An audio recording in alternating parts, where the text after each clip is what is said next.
बालमित्रांनो, आज मी तुम्हाला डब्बू भुंकणारा कुत्रा ही गोष्ट सांगणार आहे.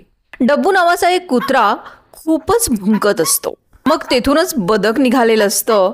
बदक म्हणतं, थांब डब्बू, भुंकू नकोस. ही कुत्रा थांबत नाही. नंतर तिथूनच एक बोलू नावाचा हत्ती निघालेला असतो. तोही म्हणतो, थांब डब्बू, भुंकू नकोस. तरी सुद्धा कुत्रा भुंकतच राहतो. त्यानंतर दोरू माकड तिथून निघालेलं असतं. माकड सुद्धा कुत्र्याला सांगतं, थांब डब्बू, भुंकू नकोस. तरीही कुत्रा थांबत नाही.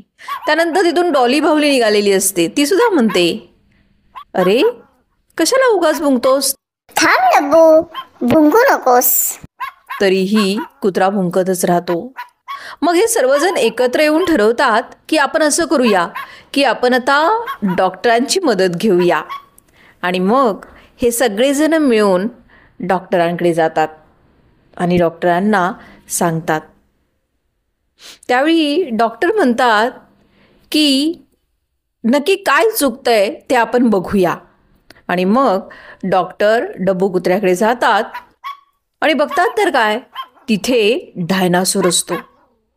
डॉक्टरच ओरडायला लागतात, मदत मदत. आणि मग हे सगळेजण बदक, हत्ती, माकड, डॉली भावली हे सगळेजण एकत्र येतात आणि त्या डायनासोरला पळवून लावतात. आणि मग डब्बू कुत्रा जो आहे तो भुंकायचं थांबतो.